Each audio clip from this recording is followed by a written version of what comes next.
Sabe quando você acha que conhece as pessoas mais importantes da sua vida? Que acredita que os laços de sangue são inquebráveis, que família é sagrada? Eu também acreditava nisso até os meus 62 anos.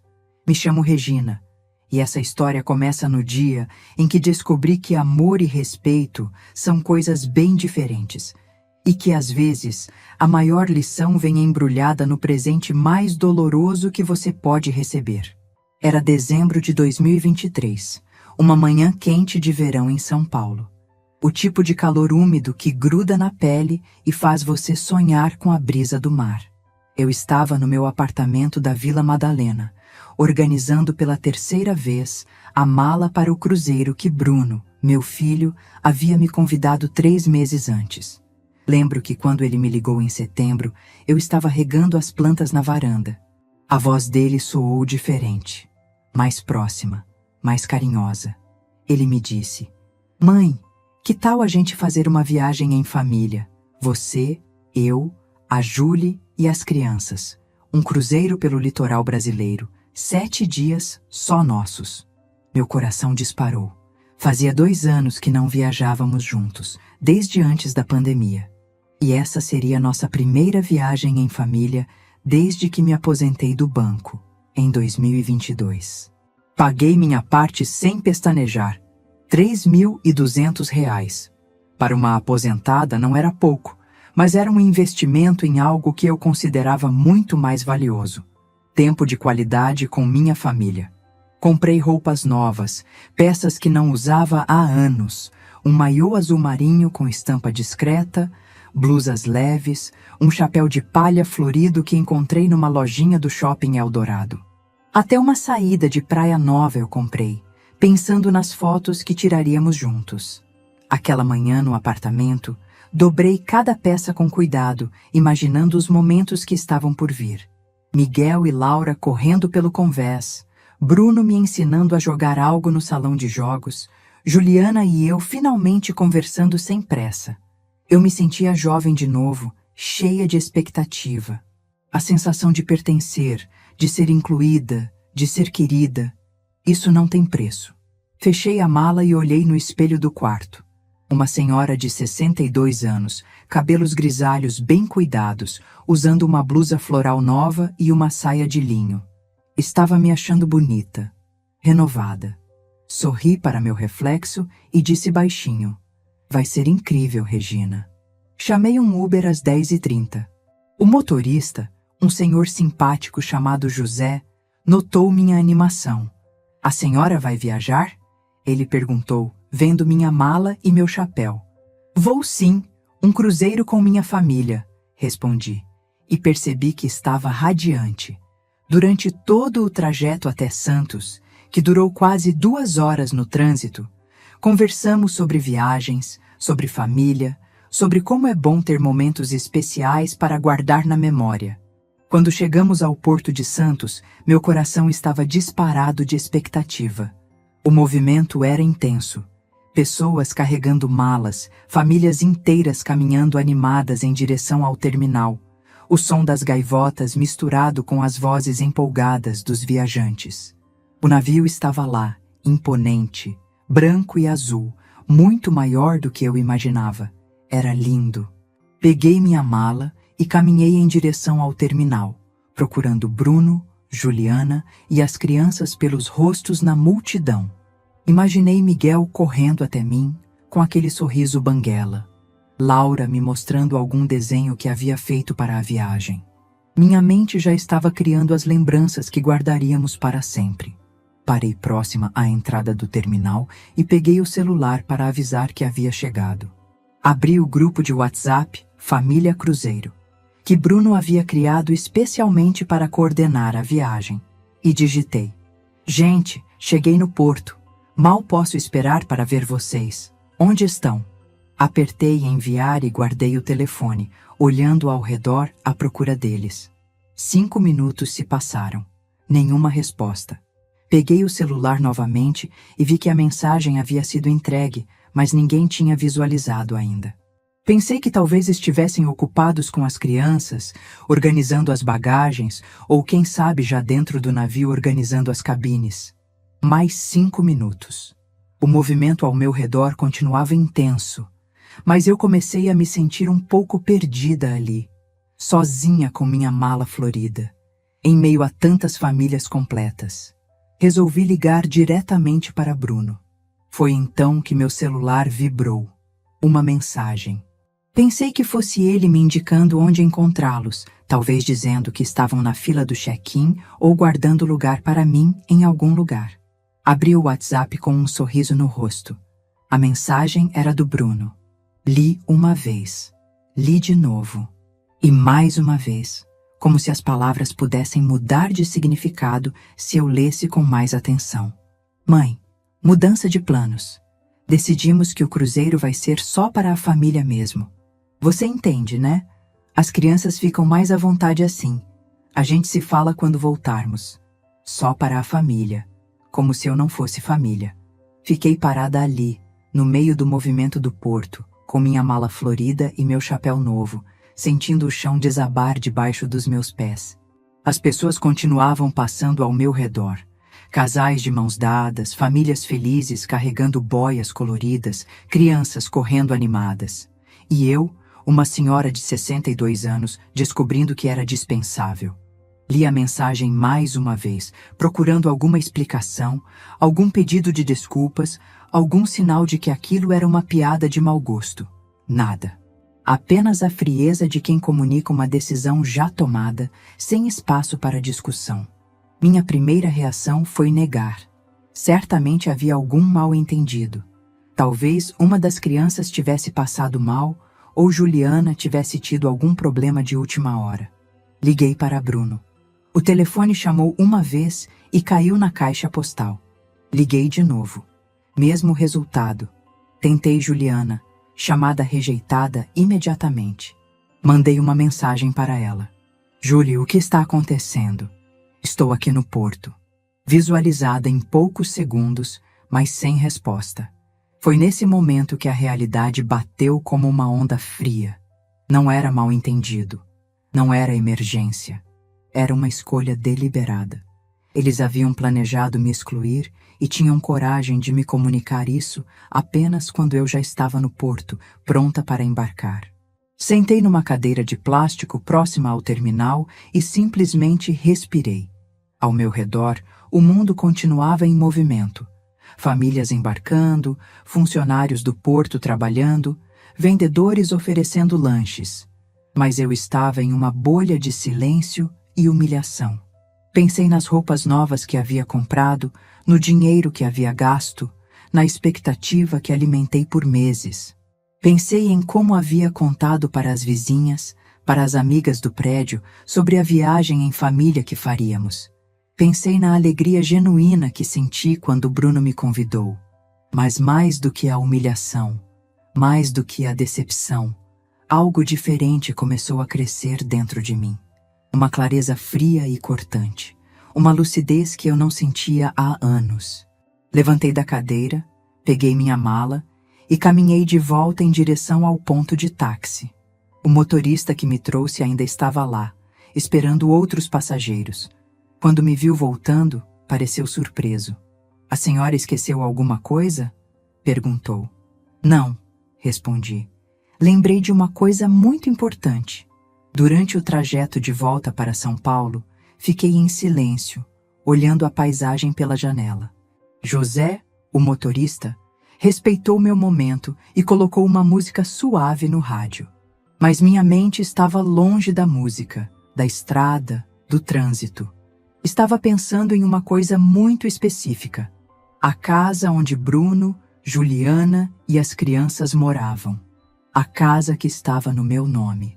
A casa que eu havia financiado, cujo IPTU eu pagava religiosamente todos os anos, onde eu havia bancado reformas, consertos, melhorias.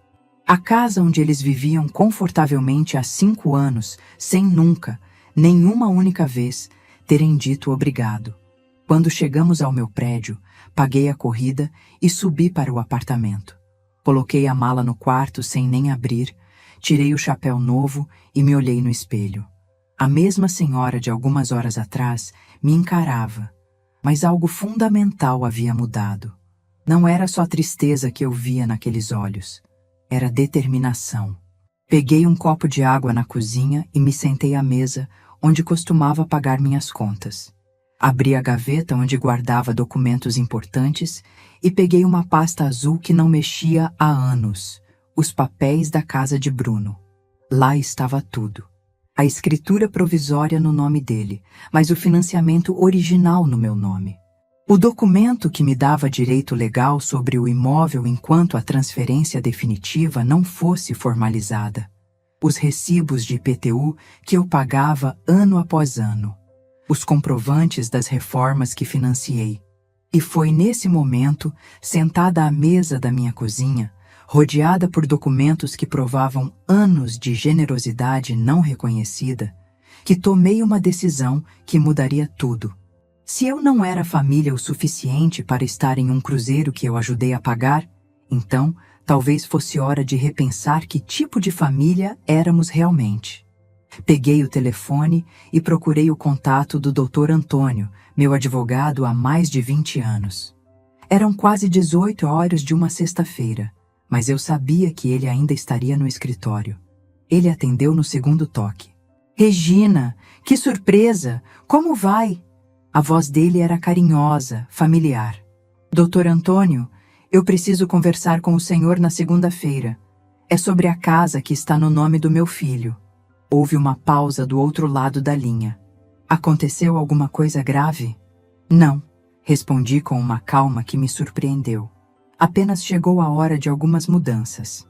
Desliguei o telefone e fiquei ali, em silêncio, na cozinha do meu apartamento. Lá fora, São Paulo continuava seu ritmo frenético de sempre. Mas ali dentro, algo havia mudado para sempre. Não era raiva o que eu sentia. Era clareza. Uma clareza cristalina sobre o que precisava ser feito. Naquele sábado de manhã, acordei com a clareza ainda mais forte. Não havia dormido muito. Minha mente não parava de processar o que tinha acontecido.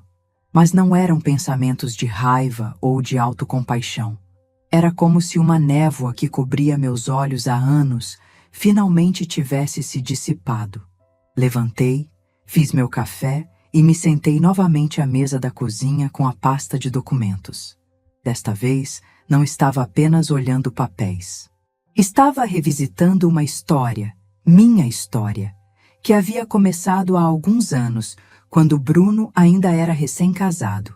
Bruno tinha acabado de se casar com Juliana na época. Eles moravam num apartamento alugado na Zona Norte, um lugar pequeno e caro, onde gastavam mais da metade do salário só com aluguel. Bruno trabalhava como analista em uma empresa de logística. Ganhava bem, mas não o suficiente para dar segurança à família que queria construir. Foi numa dessas visitas dominicais que ele me procurou. Lembro que estávamos na sala. Juliana estava na cozinha preparando o almoço. E Bruno se sentou ao meu lado no sofá com aquela cara de quem tinha algo importante para dizer. Mãe, eu queria conversar uma coisa com a senhora. A gente está pensando em comprar uma casa. Encontramos uma no Tatuapé, 3 quartos, quintal pequeno, perfeita para quando os netos chegarem. Ele sorriu quando disse netos, e meu coração derreteu. Mas é assim, mãe. Meu nome está negativado por conta do financiamento do carro que não consegui quitar quando mudei de emprego. Eu queria saber se a senhora toparia colocar a casa no seu nome, só temporariamente, até eu conseguir limpar meu CPF. Lembro que nem hesitei. Era meu filho pedindo ajuda para construir um futuro com a mulher que amava. Como mãe, como poderia dizer não? Claro, Bruno. Vamos ver essa casa juntos na próxima semana. A alegria no rosto dele foi imediata. Ele me abraçou forte e disse: Obrigado, mãe. A senhora é incrível. Quando tudo se resolver, a gente transfere tudo para o meu nome. Na semana seguinte, fomos juntos visitar a casa. Era bonita mesmo. Uma construção bem conservada com um quintal onde eu já imaginava os futuros netos brincando. 3 quartos, 2 salas, cozinha espaçosa. Custava R$380 mil. É perfeita, Bruno, eu disse, vendo como ele e Juliana olhavam cada cômodo com olhos sonhadores. Vamos em frente. Assinei todos os papéis no banco. O financiamento ficou no meu nome, no meu CPF, com a minha aposentadoria como garantia. Bruno pagaria as prestações de R$ 1.800 mensais e, quando tudo estivesse quitado e sua situação regularizada, transferiríamos a propriedade para ele. Os primeiros tempos correram bem. Bruno pagava em dia, me mandava os comprovantes pelo WhatsApp, sempre agradecendo. Mãe, obrigado mais uma vez. Sem a senhora, nada disso seria possível. Eu me sentia útil, importante, parte fundamental da felicidade do meu filho. Algum tempo depois, Juliana engravidou dos gêmeos. Foi um período difícil. Gestação de risco, ela precisou ficar de repouso. Bruno faltou muito no trabalho para acompanhar os exames médicos. As prestações da casa começaram a atrasar. Um mês aqui, outro ali. Mãe, estou num aperto esse mês. Pode me ajudar com a prestação da casa? Claro que ajudei. Eram circunstâncias especiais. Meus netos estavam chegando. Paguei 1 mês, 2 meses, 3 meses. Quando Miguel e Laura nasceram, eu já havia assumido as prestações há vários meses. É temporário, mãe. Quando a Julie voltar da licença e eu conseguir aquela promoção, a gente retoma os pagamentos. Temporário virou meio ano. 1 ano. 2 anos. 3 anos. Até hoje, eu nunca mais parei de pagar a prestação da casa onde eles moram. Mas não era só a prestação. Quando as crianças ainda eram pequenas, o telhado começou a vazar. Mãe, o Miguel e a Laura estão pegando resfriado por causa da umidade no quarto. A gente precisa trocar as telhas. R$ 15.000 para refazer toda a cobertura. No ano seguinte, a cozinha precisou ser reformada. A pia está com problema. O fogão não funciona direito. A Julie não consegue preparar as refeições das crianças. Mais R$ 12.000. Mais recentemente, foi a cerca do quintal que estava caindo. É perigoso para as crianças, mãe. Elas podem se machucar. R$ 8.000. Cada pedido vinha acompanhado da mesma justificativa. Era pelos netos, pela segurança deles, pelo bem-estar da família. E eu pagava tudo. Não apenas porque eram meus netos, mas porque cada pedido me fazia sentir necessária, importante na vida deles. Era como se minha generosidade fosse a cola que mantinha nossa família unida. Mas ali, naquela manhã de sábado, rever todos aqueles recibos e comprovantes, uma percepção diferente começou a se formar. Ao longo de todos esses anos, eu havia gasto mais de R$ 200.000 com aquela casa. Prestações, reformas, melhorias, IPTU. E durante todo esse tempo, quantas vezes Bruno ou Juliana haviam me procurado apenas para conversar, sem pedir nada. Comecei a lembrar dos padrões que se repetiram ao longo dos anos. As visitas deles ao meu apartamento sempre tinham um motivo prático: buscar alguma coisa, pedir algum favor, resolver alguma questão. Quando eu ia à casa deles, a casa que eu sustentava, sempre sentia que estava incomodando. Lembro de uma vez, no ano passado, que cheguei lá no domingo de manhã com um bolo que havia feito para as crianças. Juliana abriu a porta de pijama, com cara de sono. Ai, Regina, que bom que você veio. Pode ficar com o Miguel e a Laura? A gente ia sair para resolver umas coisas. Nem me convidou para entrar direito. Em 15 minutos, eles saíram e me deixaram lá com as crianças. Quando voltaram, no final da tarde, carregados de sacolas de compras, Bruno apenas disse: "Valeu, mãe. As crianças se comportaram?" Nem perguntaram se eu queria ficar para o jantar, se estava tudo bem comigo, se eu havia almoçado. Peguei minha bolsa e voltei para casa com a sensação de que havia sido útil, mas não querida. E havia os aniversários. No meu aniversário de 60 anos, só recebi uma mensagem no WhatsApp: "Parabéns, mãe. Muita saúde." Nenhuma visita, nenhuma ligação, nenhum convite para almoçarmos juntos. Mas quando era aniversário das crianças, era eu quem organizava as festas, pagava o buffet, comprava os presentes mais caros. No último aniversário dos gêmeos, gastei quase R$ 3.000 numa festa que eles nem me agradeceram direito. Miguel e Laura ficaram mais empolgados com os presentes que ganharam dos amiguinhos da escola do que com o que eu havia dado. E Bruno estava ocupado demais tirando fotos para postar nas redes sociais para perceber que eu estava sentada sozinha numa mesa no canto. O relacionamento com Juliana nunca foi fácil, mas eu sempre tentei. Nos primeiros tempos, eu a convidava para almoçarmos juntas, só nós duas, para nos conhecermos melhor. Ela sempre arrumava uma desculpa: trabalho, cansaço, compromissos com as amigas. Depois que as crianças nasceram, pensei que isso mudaria, que teríamos mais assuntos em comum. Mas não mudou. Juliana me tratava com educação distante, como se eu fosse uma visita que ela tolera por educação. Nas raras vezes que conversávamos, eram sempre sobre as crianças ou sobre algum problema da casa. Nunca sobre como ela estava se sentindo, nunca sobre seus sonhos, medos, alegrias. Era como se eu fosse apenas a sogra que resolve os problemas financeiros.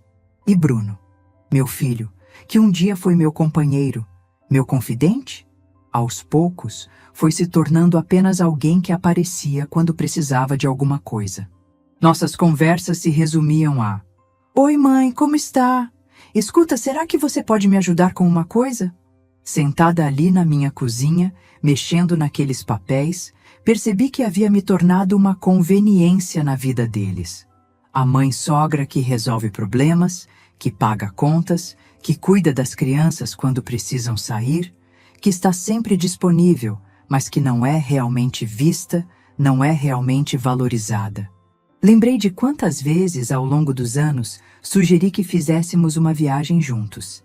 Que tal um final de semana na praia com as crianças? Eu pago. A resposta era sempre a mesma. Ai, mãe, a gente está muito corrido, quem sabe mais para frente. Mais para frente nunca chegava, até que chegou. Há alguns meses, quando Bruno me ligou falando do cruzeiro. A diferença é que dessa vez a ideia havia partido dele, não minha. E eu, ingênua, pensei que finalmente havia conquistado um lugar real na vida da minha família. Mas o que aconteceu no Porto me mostrou a verdade. Eu só tinha valor quando estava pagando as contas. Quando se tratava de momentos de diversão, de convivência genuína, de criação de memórias afetivas, eu era dispensável. Fechei a pasta de documentos e caminhei até a janela da sala. Lá embaixo, a vida seguia seu curso normal. Pessoas indo e vindo, famílias passeando com crianças, casais caminhando de mãos dadas. Famílias de verdade, pensei. Onde as pessoas se importam umas com as outras, não apenas quando precisam de alguma coisa. Peguei o celular e abri o WhatsApp. No grupo Família Cruzeiro não havia nenhuma mensagem nova, nenhuma explicação melhor, nenhum pedido de desculpas, nenhum sinal de que Bruno ou Juliana sentiam algum remorso pelo que haviam feito. Era como se eu simplesmente não existisse. Abri minha conversa individual com Bruno. A última mensagem dele era aquela: mudança de planos. Decidimos que o cruzeiro vai ser só para a família mesmo. Embaixo estava escrito visualizada. Ele sabia que eu havia lido. Não se importou em mandar nenhum desculpa ou um conversamos quando eu voltar. Foi nesse momento que uma memória muito clara me veio à mente. Bruno ainda era criança, devia ter uns 7 anos. Ele havia quebrado o vaso de cristal da minha mãe, uma lembrança que eu estimava muito. Quando confrontei, ele mentiu. Disse que não havia sido ele. Eu sabia que estava mentindo, mas disse: Bruno, mentir é pior do que quebrar o vaso. Se você me contar a verdade, eu não vou ficar brava. Ele pensou um momento e disse: foi sim, mãe. Desculpa. Eu estava brincando e esbarrei sem querer. Eu o abracei e disse: obrigada por me contar a verdade. Acidentes acontecem, mas mentir machuca mais do que qualquer vaso quebrado. Onde estava aquele menino que aprendeu que sinceridade e respeito eram mais importantes que qualquer objeto material? Quando ele se tornou esse homem que me excluía da própria família sem sequer uma explicação decente, voltei para a cozinha e preparei um almoço simples. Enquanto comia, pensei em toda a generosidade que havia dedicado àquela família ao longo dos anos. Não apenas financeira, mas emocional. Quantas vezes deixei de fazer coisas que queria para estar disponível quando precisassem? Quantas viagens deixei de fazer porque gastei o dinheiro com reformas na casa deles? Lembrei que desde que me aposentei, havia feito exatamente 3 viagens para mim. Uma para visitar minha irmã em Curitiba, um final de semana em Campos do Jordão com amigas do trabalho e uma excursão de um dia para Aparecida do Norte. 3 viagens pequenas e baratas em 2 anos. Enquanto isso, Bruno e Juliana faziam viagens regulares.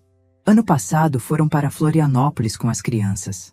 Antes disso, passaram uma semana em Maceió. Sempre me mandavam fotos pelo WhatsApp, a família feliz na praia, as crianças brincando na areia. Eu curtia as fotos e pensava, que bom que eles podem proporcionar essas experiências para Miguel e Laura. Nunca parei para calcular que enquanto eles faziam essas viagens familiares, eu estava em casa pagando as prestações da casa onde eles moravam, os impostos da propriedade que eles usufruíam, as reformas que tornavam a vida deles mais confortável. Terminei o almoço e lavei a louça devagar, perdida em pensamentos. Era sábado à tarde, um desses sábados tranquilos em que eu costumava ligar para Bruno para saber como estavam as crianças, se precisavam de alguma coisa, se queriam que eu passasse lá para fazer um almoço de domingo. Mas naquele sábado, pela primeira vez em anos, não senti vontade de ligar. Não porque estava magoada, embora estivesse, mas porque finalmente estava enxergando o padrão. Eu sempre era quem ligava, quem perguntava, quem se oferecia, quem se colocava à disposição. E eles sempre aceitavam, mas nunca retribuíam. Sentei no sofá da sala e olhei ao redor do meu apartamento.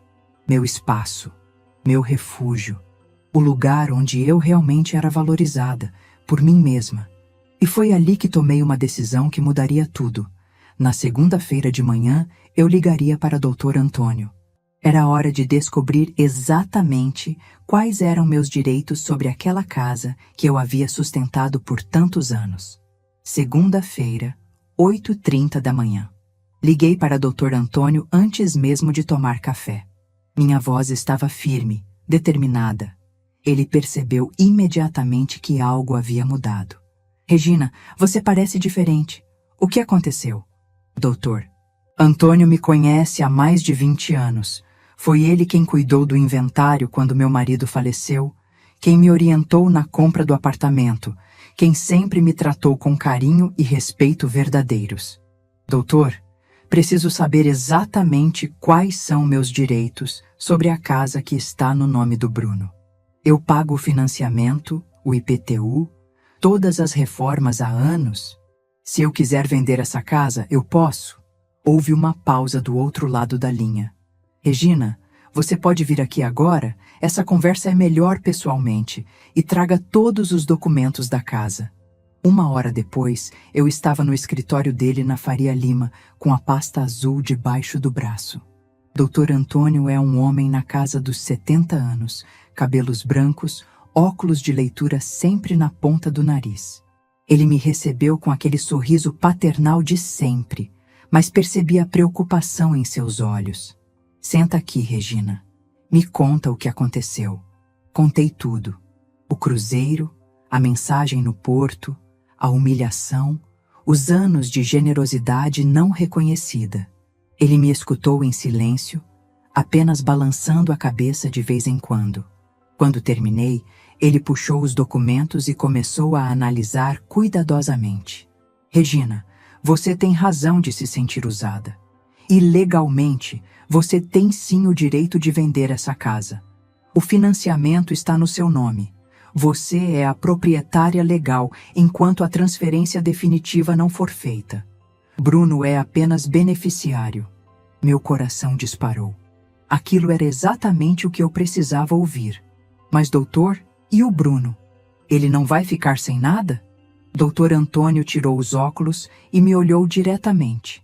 Regina, você já deu para esse menino muito mais do que qualquer mãe é obrigada a dar. Se ele fosse meu filho e me tratasse assim, eu tomaria a mesma decisão.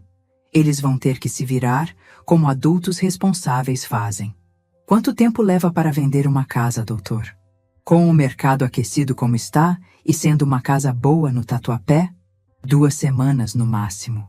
Você quer que eu indique uma corretora de confiança? Sim, por favor. E doutor, eles estão viajando até a próxima sexta. É possível fazer tudo sem que eles saibam? Ele sorriu. Não um sorriso malicioso, mas um sorriso de quem entende justiça. Regina, você é a proprietária. Pode fazer o que quiser, quando quiser.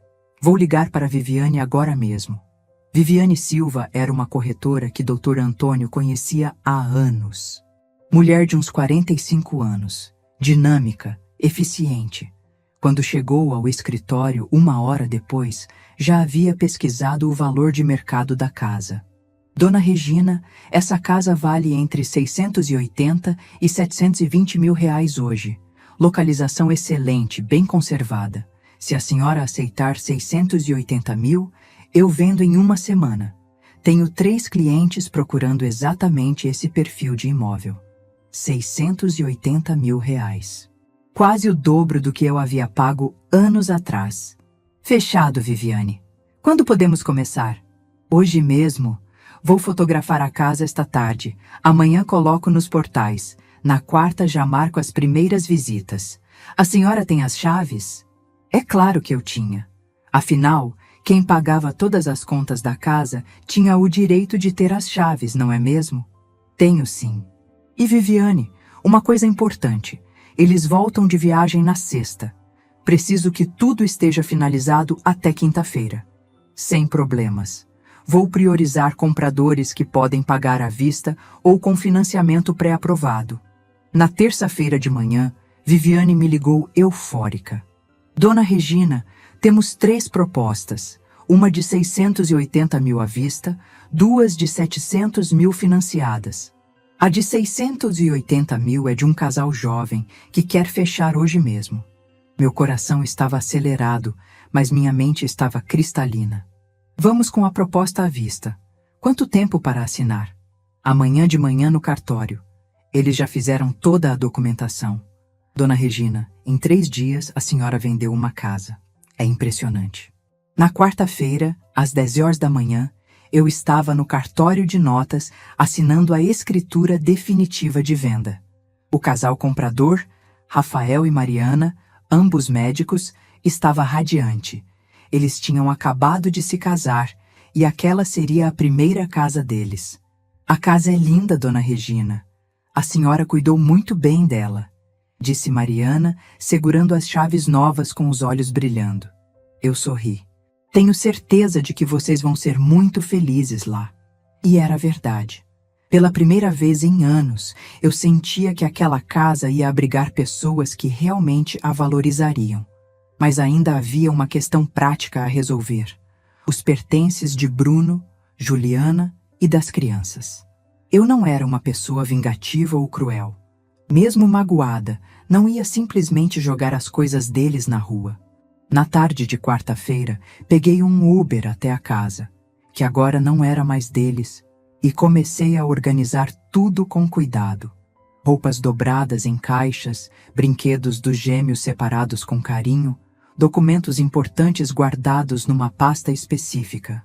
Liguei para uma empresa de guarda-móveis. Preciso guardar os móveis de uma casa inteira. Vocês fazem a retirada? Sim, faziam. E mais, por R$ 600 mensais, eles guardariam tudo por 3 meses, tempo suficiente para Bruno e Juliana se organizarem.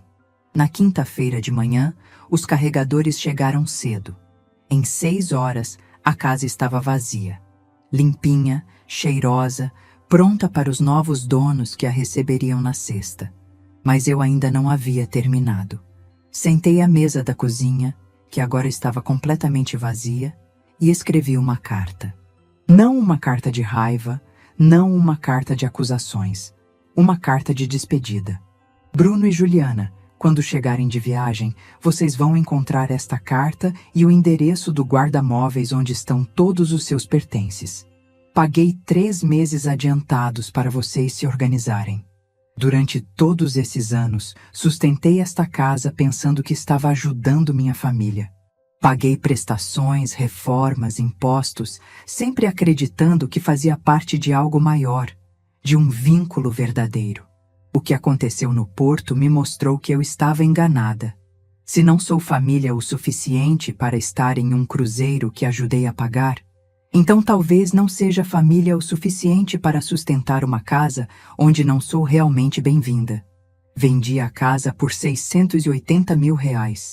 Depois de quitar o saldo devedor do financiamento, sobrou dinheiro suficiente para eu começar uma nova fase da minha vida.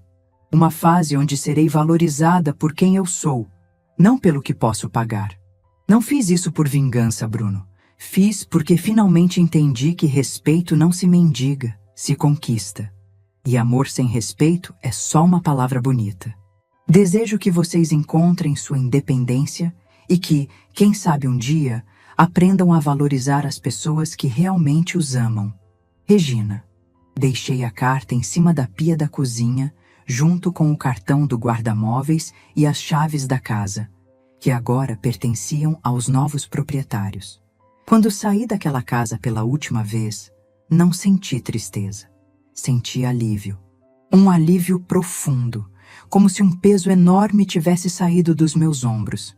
Peguei o Uber de volta para meu apartamento e, no caminho, olhei os números no meu celular. Depois de quitar o financiamento, eu havia ficado com R$280 mil limpos. Era mais dinheiro do que eu já havia tido na conta ao mesmo tempo, mas o mais importante não era o dinheiro. Era a sensação de que, aos 62 anos, eu finalmente havia tomado uma decisão apenas para mim. Uma decisão baseada no meu valor próprio, na minha dignidade. Cheguei em casa e me sentei no sofá com uma xícara de café. Era quinta-feira à tarde. Bruno e Juliana voltariam do cruzeiro no dia seguinte. Em algumas horas, eles descobririam que a vida havia mudado completamente. Peguei o computador e comecei a pesquisar algo que há anos só ficava no mundo dos sonhos: passagens de avião para o Nordeste. Sempre tive vontade de conhecer Recife, de ver o mar de lá, de experimentar a cultura pernambucana. Encontrei um pacote perfeito: voo, hotel na beira-mar, passeios incluídos, 15 dias em Recife por R$8 mil. Antigamente eu pensaria, não posso gastar isso, e se Bruno precisar de alguma coisa? Mas naquela tarde eu pensei, Regina, você tem 62 anos e R$280 mil na conta. Se não é agora, quando vai ser? Cliquei em comprar. A confirmação chegou no meu e-mail em 5 minutos. Vou para Recife na segunda-feira de manhã. Pela primeira vez em muito tempo, eu não estava fugindo de alguma coisa. Estava correndo em direção a algo. Minha própria liberdade. Sexta-feira, 14h30. Eu estava organizando minha mala para Recife quando o telefone tocou. Era um número desconhecido, mas eu atendi mesmo assim. Regina, aqui é a Viviane, da imobiliária. Os novos proprietários já pegaram as chaves e estão instalados na casa. Tudo correu perfeitamente. Ah, e dona Regina? Teve um rapaz na porta perguntando sobre você. Disse que era seu filho. Bruno já havia descoberto. O que você disse para ele, Viviane?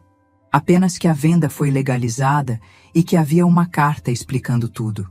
Ele ficou bem alterado, mas não disse nada desrespeitoso. Só pediu seu telefone, que eu não passei, claro. Obrigada, Viviane. Você fez tudo certo. Desliguei e olhei para o celular. 7 chamadas perdidas de Bruno, 3 de Juliana.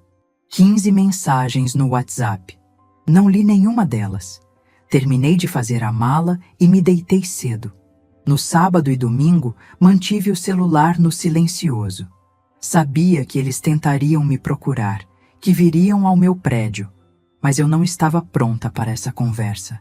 Primeiro, precisava me reencontrar. Segunda-feira, 6h da manhã. Uber a caminho do aeroporto. Meu coração estava acelerado, mas não de ansiedade, de expectativa. Quando foi a última vez que senti essa ansiedade boa, essa sensação de que algo especial estava por vir?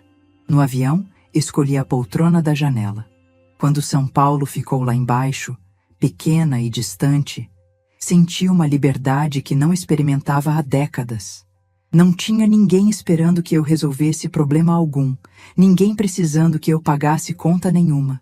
Apenas eu, voando em direção ao desconhecido. Aterrissei em Recife numa manhã ensolarada de dezembro. O calor úmido me abraçou assim que saí do aeroporto. O hotel ficava em Boa Viagem, de frente para o mar. Quando entrei no quarto e abri a janela, a primeira coisa que vi foi aquele azul infinito do Oceano Atlântico. Chorei. Chorei olhando para o mar, sentindo a brisa salgada no rosto. Não era tristeza, era gratidão. Gratidão por ter tido coragem de chegar até ali, por ter escolhido a mim mesma pela primeira vez em anos. Nos primeiros dias, fiz turismo sozinha. Visitei o centro histórico de Olinda, caminhei pelas ruas de pedra, admirei as igrejas barrocas, comi tapioca na praia, experimentei caldinho de sururu, dancei forró numa casa de shows onde me senti desajeitada, mas viva.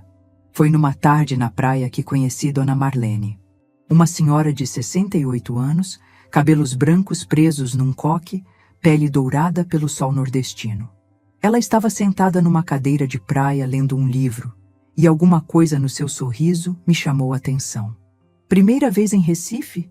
Ela perguntou quando passei próxima. Paramos para conversar e descobrimos que tínhamos histórias parecidas. Dona Marlene havia se mudado para Recife 3 anos antes, depois que o marido faleceu e os filhos decidiram que ela dava muito trabalho para cuidar sozinha em São Paulo. Sabe o que eu descobri aqui, Regina? Que solidão não é estar sozinha. Solidão é estar cercada de gente que não te enxerga. Aqui eu tenho amigas de verdade, tenho atividades que me fazem bem, tenho uma vida que é minha. Dona Marlene me apresentou ao seu grupo. 8 mulheres entre 55 e 75 anos que se encontravam toda terça e quinta na praia para caminhada. E toda sexta numa casa de cultura para aulas de pintura. Você pinta? Perguntou Sônia, uma ex-professora de 61 anos que havia se aposentado e descoberto um talento escondido para a aquarela. Pintava, respondi. Quando era jovem, adorava. Mas faz mais de 20 anos que não pego num pincel. Então é hoje que você volta a pintar, disse Conceição, uma viúva de 64 anos que tinha um ateliê improvisado no quintal de casa. Amanhã você vem comigo. Vou te emprestar tudo, tinta, pincel, tela. Você só precisa trazer à vontade. Na sexta seguinte, estava eu sentada no quintal da Conceição, com um pincel na mão e uma tela em branco na minha frente. Pinta o que você está sentindo agora, ela disse. Não pensa, só sente. Comecei pintando uma onda, depois outra e outra. Sem perceber, havia criado um mar revolto, mas com um céu azul sereno acima. É lindo, Regina, disse Marlene, que estava ao meu lado pintando um pôr do sol. É a sua alma saindo pela tinta. Durante 2 semanas, vivi uma rotina que não tinha há anos. Acordar sem obrigações, caminhar na praia, conversar com amigas, pintar, descobrir lugares novos. À noite, sentava na varanda do hotel e simplesmente existia. Sem pensar no que precisava fazer no dia seguinte, sem me preocupar se alguém precisava de mim. Foi numa dessas noites que resolvi pegar o celular e ver as mensagens que Bruno e Juliana haviam mandado. Eram muitas. A primeira era de Bruno, no dia em que descobriram a casa vendida. Mãe, o que é isso? Como a senhora pôde vender nossa casa sem avisar? Onde vamos morar?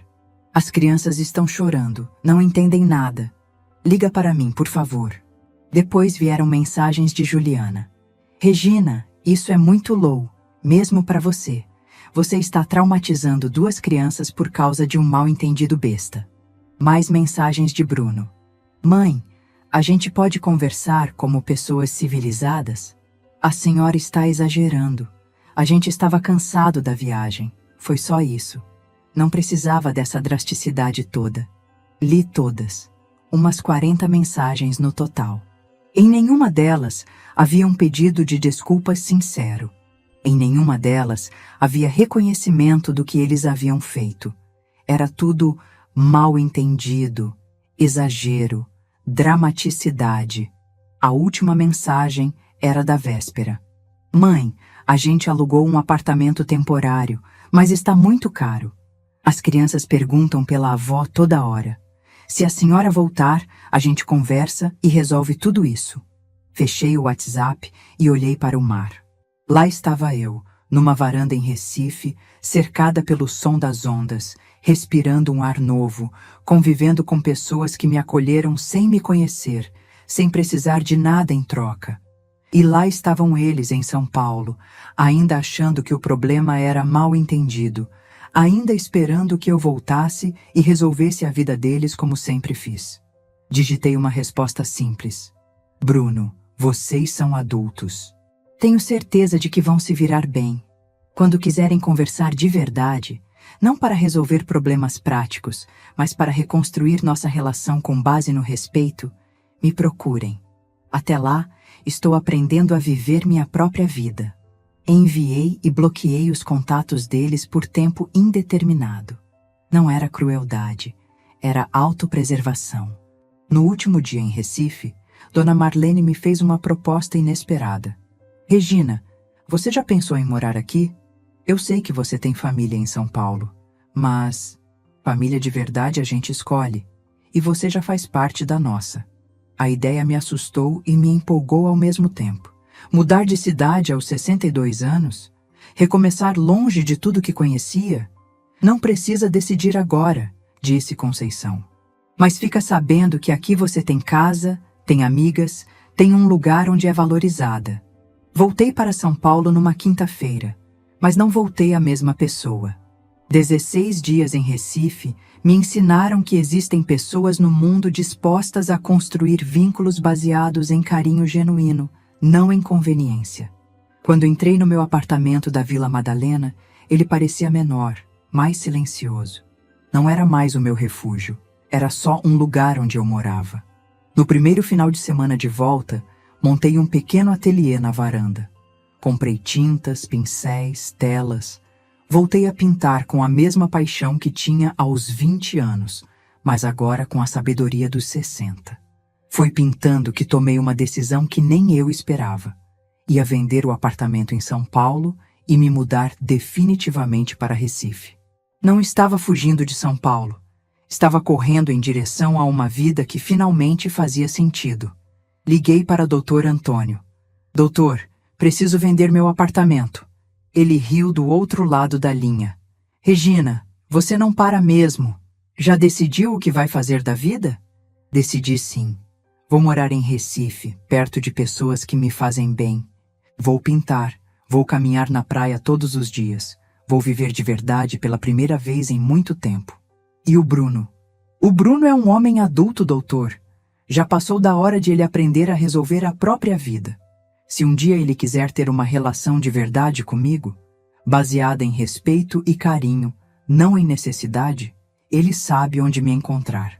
2 semanas depois, estava eu organizando a mudança. O apartamento foi vendido rapidamente. São Paulo sempre tem procura.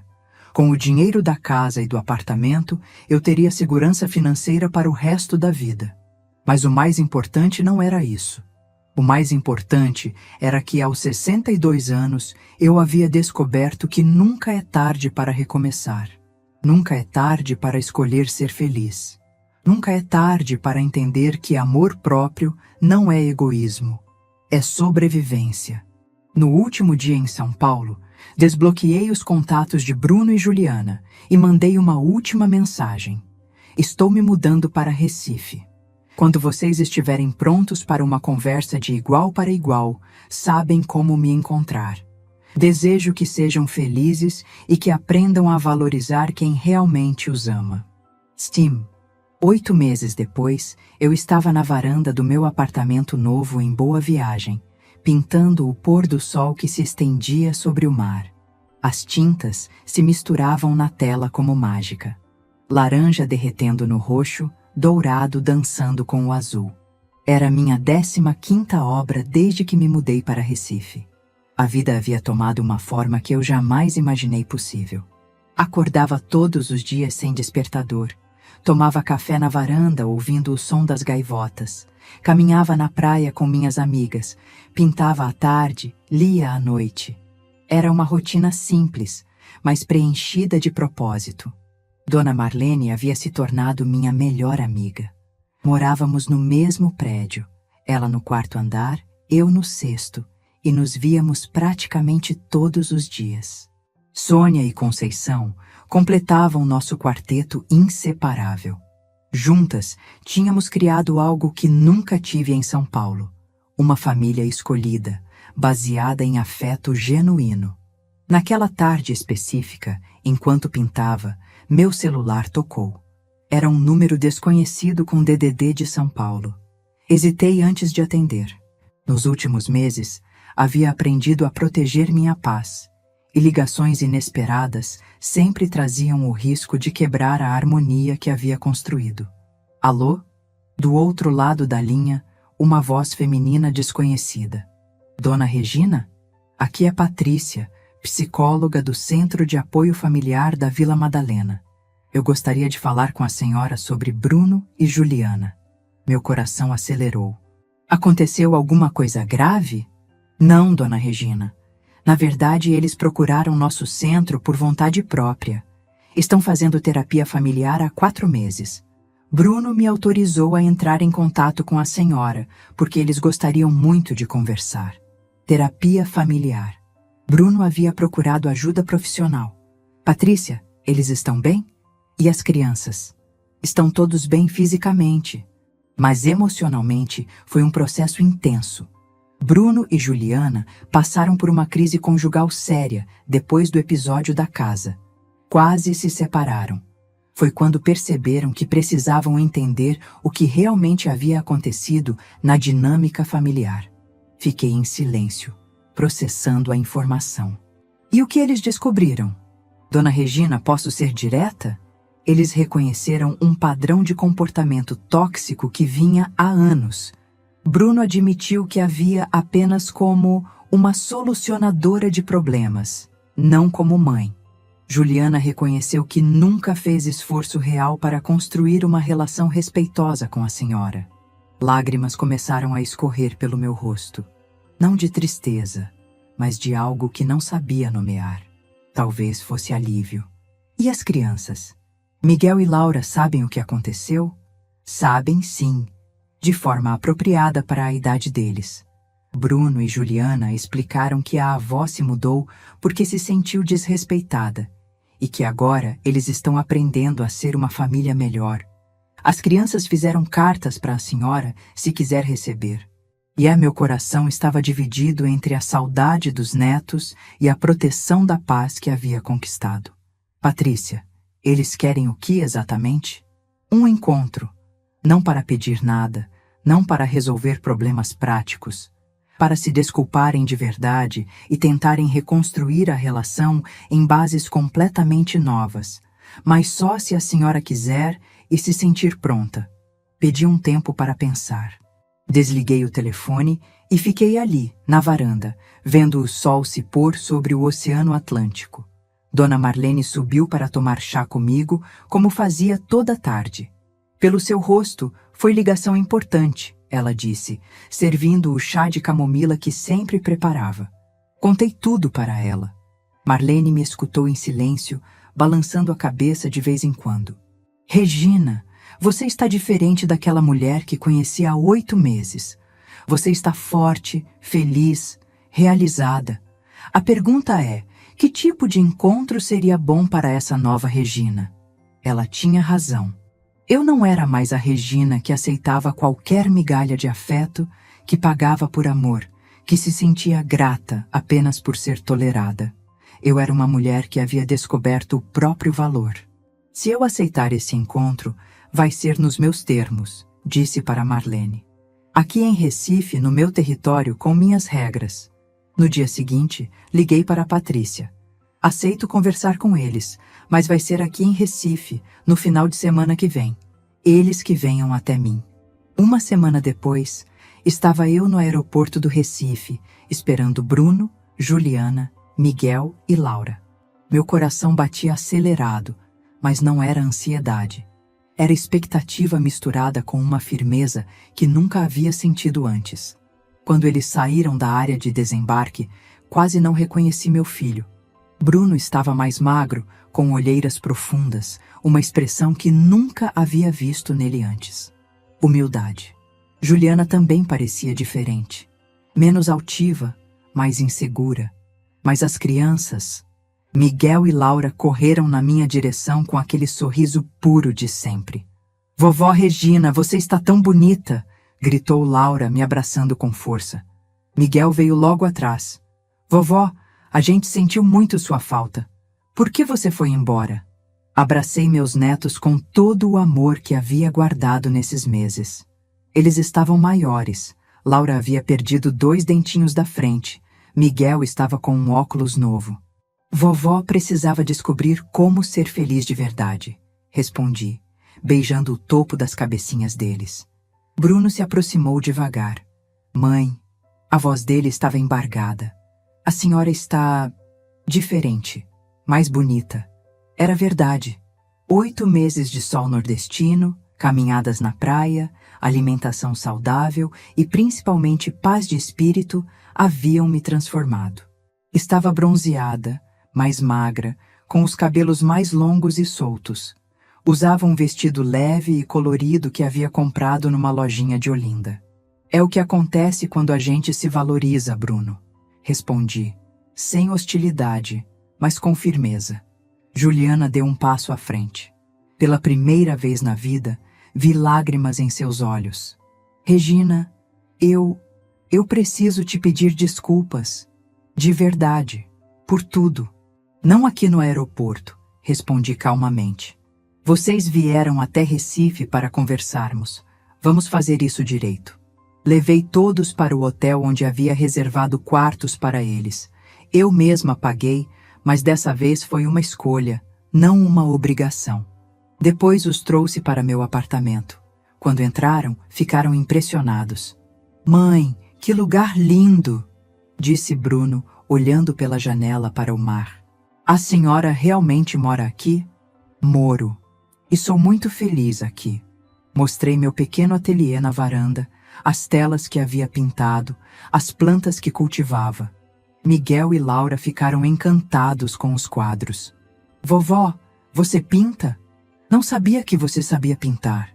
"Aprendi quando era jovem, mas parei. Aqui em Recife, eu redescobri essa paixão." Bruno olhava tudo com uma expressão que não conseguia decifrar. Surpresa? Admiração? Talvez fosse a primeira vez que ele me via como uma pessoa completa, não apenas como sua mãe. À tarde, depois que as crianças se distraíram brincando na piscina do prédio com outras crianças do condomínio, sentamos os 3 na varanda para a conversa que todos sabíamos que precisava acontecer. Bruno começou. "Mãe, eu vim aqui para me desculpar. Não pedir perdão, porque sei que não mereço. Mas para reconhecer que durante anos eu tratei a senhora como um banco, não como minha mãe." Suas palavras eram pesadas, carregadas de uma sinceridade que eu nunca havia ouvido antes. Eu me acostumei tanto com sua generosidade que esqueci que por trás dos favores havia uma pessoa com sentimentos, com necessidades, com sonhos. Juliana engoliu em seco e falou: "Regina, eu nunca me esforcei para te conhecer de verdade. Na minha cabeça, você era a sogra que resolvia os problemas, e isso me bastava. Eu nunca perguntei como você estava, o que você sentia, do que você gostava. Foi egoísmo puro. Escutei tudo em silêncio. Não era raiva o que sentia, nem satisfação por ouvi-los reconhecendo os erros. Era uma tristeza mansa pela perda de tantos anos, mas também esperança pela possibilidade de construirmos algo novo. E o cruzeiro? Perguntei finalmente. Como chegaram naquela decisão? Bruno abaixou a cabeça. Foi ideia da Juliana. Ela disse que seria mais divertido só nós 4, que você ia atrapalhar o clima. E eu concordei. Não pensei no que você sentiria. Não pensei na humilhação que estava causando. Só pensei no meu próprio conforto. Juliana estava chorando abertamente agora. Regina, eu disse aquilo porque estava com ciúme.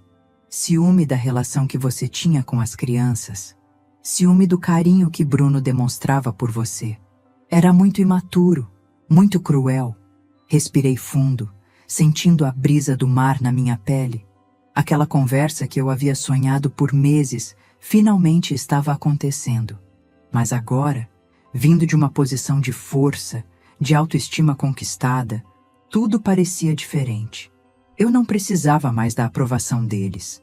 Queria se fosse genuína, mas não precisava. Agora eu vou falar, disse calmamente, olhando para os dois. Vocês vieram até aqui, fizeram terapia, reconheceram os erros. Isso significa muito. Mas eu preciso que entendam uma coisa. A Regina que voltou de Recife não é a mesma que foi humilhada naquele porto. Bruno e Juliana me olhavam com atenção total. Era a primeira vez em anos que eles realmente me escutavam sem pressa, sem estar pensando no próximo favor que precisariam pedir. Durante todos esses anos, eu confundi amor com disponibilidade. Achava que para ser uma boa mãe e sogra, precisava estar sempre pronta para resolver os problemas de vocês. Mas amor verdadeiro não é isso. Amor verdadeiro é construir relações baseadas em respeito mútuo, onde cada um tem espaço para ser quem é. Levantei e caminhei até a balaustrada da varanda. O sol estava se pondo, pintando o céu de tons alaranjados. Aqui em Recife, eu redescobri quem sou quando não estou servindo aos outros. Descobri que tenho talentos, que posso fazer amizades verdadeiras, que mereço ser valorizada pelo que sou, não pelo que posso dar. Juliana limpou as lágrimas. Regina, como podemos reconstruir isso? O que você precisa de nós? A pergunta me surpreendeu. Era a primeira vez que ela perguntava o que eu precisava. Preciso de tempo. Preciso que vocês provem com ações, não apenas com palavras, que realmente mudaram. E preciso que entendam que minha vida agora tem um centro próprio. Não gira mais em torno de resolver problemas alheios. Bruno assentiu. Mãe, nós queremos tentar, mas não sabemos como. Vou te ensinar, respondi, me sentando novamente. Primeiro, nossa relação não pode mais ser baseada em emergências.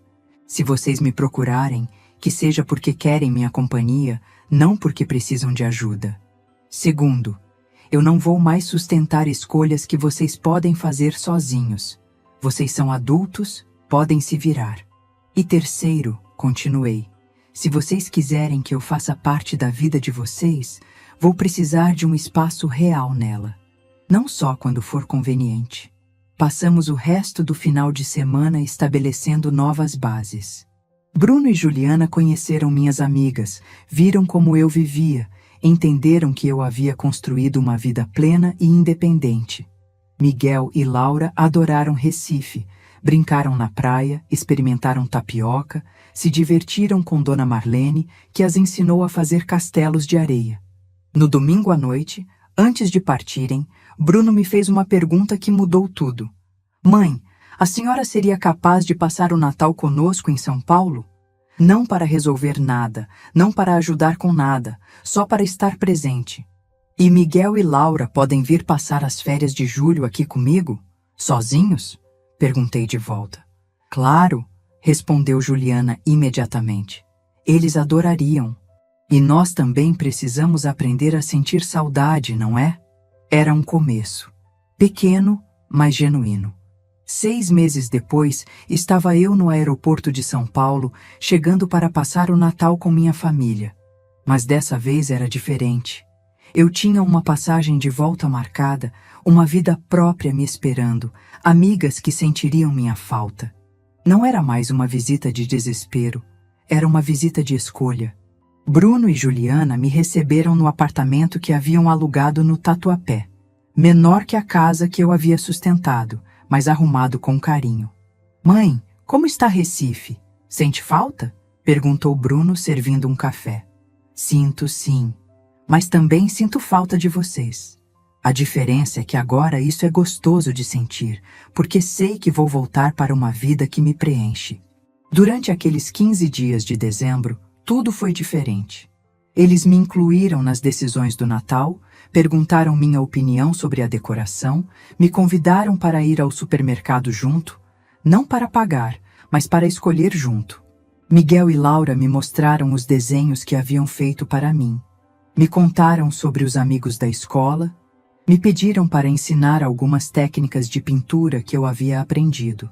Na véspera do Natal, enquanto preparávamos a ceia juntos, Juliana disse algo que ficará para sempre na minha memória.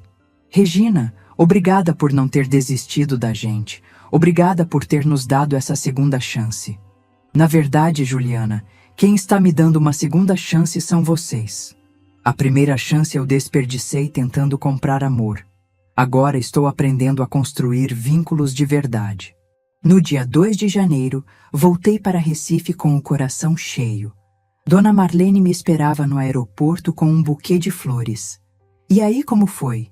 Foi bom, Marlene. Diferente, mas bom. Pela primeira vez senti que tinha uma família de verdade. Lá e aqui também. Os meses que se seguiram foram de equilíbrio. Bruno me ligava toda semana, não para pedir nada, mas para conversar. Juliana mandava fotos das crianças, me incluía nas decisões sobre eles. Em julho, Miguel e Laura passaram 15 dias comigo em Recife. Foram as melhores férias da minha vida. Ensinei eles a pintar, a fazer tapioca, a reconhecer os diferentes tons do mar. Vovó, por que você não volta a morar em São Paulo? Perguntou Laura numa tarde, enquanto pintávamos juntas na varanda. Porque aqui eu descobri como ser feliz, Laura. E quando a gente aprende a ser feliz, a gente não abandona isso. Mas isso não significa que eu amo menos vocês. Significa que agora eu amo vocês de um lugar de completude, não de carência. Ela pensou um momento. Entendi. É como quando a gente está feliz brincando sozinha, e aí fica ainda melhor quando alguém vem brincar junto. Exatamente, meu amor. Exatamente. Hoje, 2 anos depois daquele fatídico dia no Porto de Santos, estou aqui na minha varanda em Boa Viagem, terminando mais uma tela. É um quadro da minha família. Bruno, Juliana, Miguel e Laura na praia, sorrindo de verdade.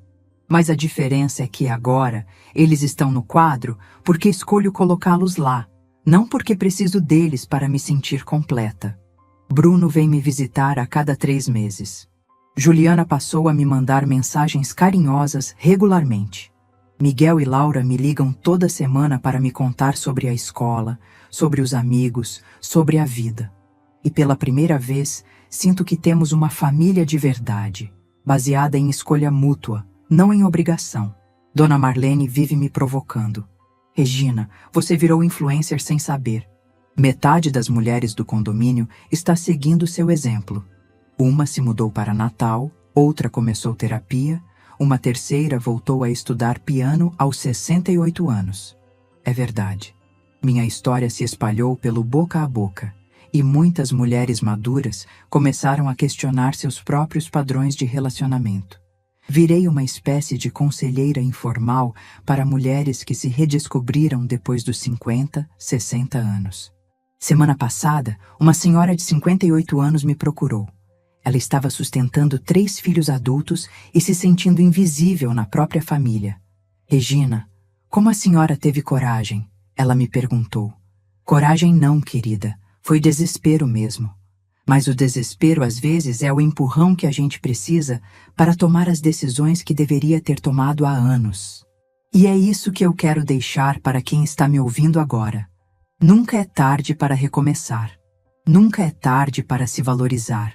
Nunca é tarde para entender que você merece ser amado pelo que é, não pelo que pode dar. Amor verdadeiro não cansa, não explora, não humilha.